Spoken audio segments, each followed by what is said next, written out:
क्या 2024 और जिसके बारे में जिस ढंग से राहुल गांधी ने प्रेस क्लब में अपनी बात की रखी कि अंडर करंट है और रिजल्ट कुछ और बताएगा, कितना दम देखा जाए इसमें?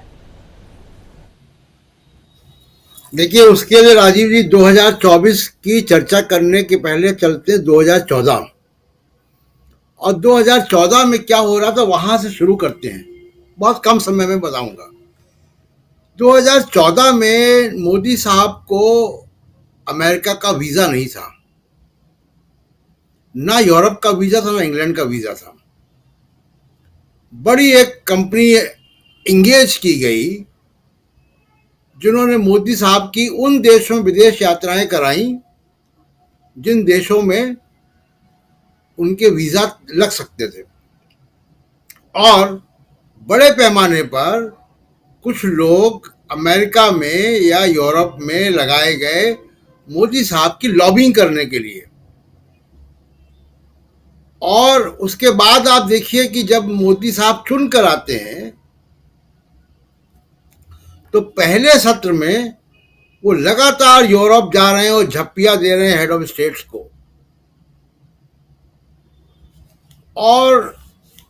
और वो वहाँ की कंपनियों को, वहाँ के लोगों को यहाँ पे बिजनेस की अपॉर्चुनिटीज मिल रही हैं। बेसिकली हो क्या रहा था कि वो अडानी जी के लिए बिजनेस वहाँ पे तलाश रहे थे। अब आते 2024 में। 2024 में राजीव जी, वेस्टर्न वर्ल्ड ने मोदी जी पे भरोसा किया, तो और भारत क्योंकि एक क्षेत्रीय महाशक्ति है, वेस्ट को जरूरत है। और वेस्ट की दो जरूरतें इस वक्त हैं। एक जरूरत है चाइना को कंटेन करने के लिए, और दूसरी जरूरत जो अभी पिछले साल से आ गई वो यूक्रेन का मामला। चाइना को कंटेन करने के लिए पूरा इन्वेस्टमेंट वेस्टर्न वर्ल्ड ने किया, जिसकी अगुवाई अमेरिका करता है। अमेरिका जो कहता है यूरोप मानता है, इंग्लैंड मानता है। मोदी साहब ने वो डिलीवर नहीं किया। G20 की यहाँ पे दो मंत्रियों की बैठक हुई और दोनों में चाइना के दबाव में वॉर शब्द नहीं जुड़ पाया, ज्वाइंट कम्युनिके इशू नहीं हो पाया। चाइना को कंटेन करने के लिए बहुत सारी जो अंतर्राष्ट्रीय स्तर पे मोदी साहब की मदद चाहिए थी वो नहीं आई। अभी क्वाड की मीटिंग कैंसिल हो गई क्योंकि अमेरिका का प्रेसिडेंट नहीं आ पाया। तो क्वाड एक रास्ता है, और दूसरा रास्ता जो है वो ट्रेड एंड कॉमर्स का है। तीसरा रास्ता जो है वो चाइना को इंटरनेशनली कंटेन करने का है, चाहे साउथ चाइना सी में या और जगह पे। स्ट्रेटेजिकली मोदी साहब ने ये पूरे इंडिकेशन दिया है कि वो चाइना के खिलाफ नहीं जा सकते। उनके 18 एंगेजमेंट हुए हैं जी जिनपिंग से। 9 बार तो वो जा चुके हैं, 8 या 9 बार, बतौर चीफ मिनिस्टर और बतौर प्राइम मिनिस्टर। तो और चाइना अमेरिका के हित की तो बात अलग है, या वेस्टर्न वर्ल्ड के। आपकी जमीन पे चाइना आ गया और आप उसको ना डिप्लोमेटिकली और ना मिलिट्री आप उसको काउंटर कर पा रहे हो। अब आप ध्यान दीजिए, कल की प्रेस कॉन्फ्रेंस में राहुल गांधी ने चाइना के बारे में क्या पूछा और सवाल क्या है। बहुत फर्म स्टैंड चाइना के बारे में राहुल गांधी ने 2 लेवल पे दिया है। एक, चाइना को डिप्लोमेटिकली कंटेन करने के लिए, जिसमें भारत में जो चाइनीज अग्रेशन हुआ है उसका भी काउंटर का भी उन्होंने इंडिकेशन दिया। दूसरा, चाइना की अर्थव्यवस्था के बदले उसके जवाब में भारत की मैन्युफैक्चरिंग हब को क्रिएट करने का ऑल्टरनेटिव प्लान। ये लंबी बात है, कल सुबह नहीं हो जाएगा, सरकार बनने के 1 हफ्ते के बाद नहीं होगा, लेकिन एक ये विजन है। मुझे लगता है कि ये वेस्टर्न वर्ल्ड इन दो कमिटमेंट को राहुल गांधी के बहुत गंभीरता से लेगा, और चाइना के मामले पर आज की तारीख में वेस्टर्न वर्ल्ड के लिए ज्यादा भरोसेमंद कोई साबित होगा तो राहुल गांधी होंगे, मोदी साहब नहीं होंगे। मोदी साहब के ऊपर वेस्टर्न वर्ल्ड ने आंख बंद करके भरोसा किया, वो न अपने देश के लिए डिलीवर कर पाए और न ग्लोबल इंटरेस्ट के लिए डिलीवर कर पाए।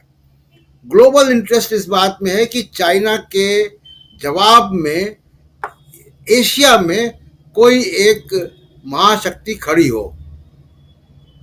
तो मुझे लगता है कि यहां से जो 2024 का प्लान आप कह रहे हैं, 2024 के प्लान में वेस्टर्न वर्ल्ड का इंटरेस्ट क्या है चाइना को कंटेन करने के लिए, उसमें नरेंद्र मोदी पीछे हटते हुए दिखाई दे रहे हैं। और ये जो है ये बात लंबी और दूर तक जाएगी, और यहीं से शुरू होगा 2024 का। प्रीव्यू करता है सुबह से लेकर रात तक, तो जाहिर सी बात है उसके 5-5, 6-6 कैबिनेट मिनिस्टर आके प्रेस कॉन्फ्रेंस करते हैं। किसके लिए करते हैं? कभी और किसी विपक्षी नेता पे 5 कैबिनेट मिनिस्टर, 6 कैबिनेट मिनिस्टर आके शरद पवार पे या अखिलेश यादव पे या स्टालिन पे या ममता बनर्जी पे या अरविंद केजरीवाल पे कब 6 कैबिनेट मिनिस्टर, 7 कैबिनेट मिनिस्टर आके प्रेस कॉन्फ्रेंस करते हैं? राहुल गांधी पे ही करते हैं। तो जाहिर सी बात है उसको सर्वविदित है, और क्यों मेंबरशिप कैंसिल हुई है और ये सब हुआ है वो सब तो हम देख रहे हैं। देखिए, एक दो बातें हैं राजीव जी। वो जो मुस्लिम लीग वाला मामला है वो तो जयशंकर जी ने बता दिया कि वो तो जिन्हा की मुस्लिम लीग के साथ बंगाल में सरकार चला रहे थे, सावरकर ने गठबंधन करवाया था, तो उसमें तो अब क्या कह रहा है। देखिए, इंपॉर्टेंट बात राजीव जी वहां पे वही जो आपकी हेडलाइन है उसी के इर्द गिर्द है कि ग्लोबल पावर्स को भारत में एक बहुत एक ऐसा नेता चाहिए जिससे कि उनका डायलॉग हो सके, क्योंकि भारत भी एक ग्लोबल पावर है। मोदी साहब से डायलॉग नहीं हो पा रहा है। भाषा की अड़चन के अलावा दूसरी और अड़चनें भी हैं। तो जो डायलॉग का मामला है वो कोई भी इस्टेब्लिशमेंट है, चाहे अमेरिकन इस्टेब्लिशमेंट है, यूरोपियन यूनियन है, इंग्लैंड है, वो सिर्फ एक मुंह से बात नहीं करते हैं। उनके कई सारे सिस्टम होता है जिससे कोई इंगेज करते हैं। अब मोदी साहब के साथ समस्या क्या है कि वो बंद कमरे के एंगेजमेंट होंगे जिसमें कि बहुत लिखी हुई ब्यूरोक्रेटिक भाषा आपको जाके रिपीट कर देनी पड़ती है। हम सब ने यहाँ कई लोगों ने विदेशी दौरों में ये सब चीजें देखी हैं, कैसे बातचीत होती है लिखी हुई। मोदी साहब को जो व्हाइट हाउस में जाके स्पीच देनी है वो लिखी जा चुकी होगी विदेश मंत्रालय में अब तक, तो वो लिखी हुई बातें बोलनी होती हैं, वो स्टेटेड पोजीशंस होती हैं। उसके अलावा जो बातें हैं, एंगेजमेंट है, वो होता है university, think tank, senators, intellectuals, इनके जरिए होता है। जो ट्रैक 2 के प्लेयर्स हैं वो अपना परसेप्शन सरकारों को देते हैं, उद्योगपतियों को देते हैं, वहां के तमाम सारे इंस्टीट्यूशंस को देते हैं। मोदी साहब की दिक्कत क्या है कि मोदी साहब या तो बंद कमरे वाले एंगेजमेंट करेंगे या वहां बसे गुजरातियों से बात करेंगे, ढोल नगाड़े बजवाएंगे। बहुत होगा तो कुछ उद्योगपतियों से, फेसबुक के ओनर से या ट्विटर के ओनर से फोटो ऑफ हो जाएगा। जब तक मोदी साहब अपने अंदर से ये डर नहीं निकालेंगे कि मैं अगर बात करूंगा तो मुझसे कोई 2002 पूछ लेगा, ये डर बड़ा उनके ऊपर जो है, एक बड़ा संदूक अपने सर पे लेके घूम रहे हैं वो। और उस वजह से वो उस डर की वजह से किसी थिंक टैंक में नहीं जाते, वो डर की वजह से प्रेस कॉन्फ्रेंस नहीं करते, वो डर की वजह से यूनिवर्सिटी नहीं जाते। और पश्चिम के देशों में एक बड़ा परंपरा है कि वो सवाल जवाब करते हैं, चाहे 5 ही करें, लेकिन उन 5 सवाल में भी एक आ जाएगा 2002। तो ये एक बड़ा बोझ है उनके ऊपर, मोदी साहब के ऊपर, जिस वजह से वो इंटरेक्ट नहीं कर पाते हैं खुले रूप में। भाषा की कोई अड़चन नहीं है, भाषा तो बहुत सारे अमेरिका में लोग जाते हैं जो अंग्रेजी नहीं बोलते हैं, वो बड़ी अड़चन नहीं है। बड़ी अड़चन क्या है कि आप जवाब दे पाए लोगों का, तो इस वजह से उनका एंगेजमेंट लिमिटेड रहता है। तो मेरा मतलब जो मैं देख रहा हूँ राहुल गांधी की यात्रा, और जो मैं प्रिज्यूम कर रहा हूँ मोदी साहब की आने वाली यात्रा या उनकी पिछली यात्राओं के हिसाब से, तो मुझे लग रहा है कि वेस्टर्न पावर्स को भारत एक साउथ एशियन पावर से इंगेज करने के लिए मोदी साहब के अलावा एक और व्यक्ति अब मिल गया है। अब वो उसको ग्रूम करेंगे। अब देखिए कि यहां से राजनीति कहां जाती है।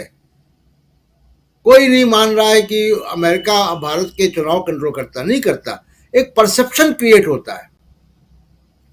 अब हमारे देश में एक परसेप्शन क्रिएट हुआ है कि राहुल गांधी के बारे में कि वो एंटी कैपिटलिस्ट हैं।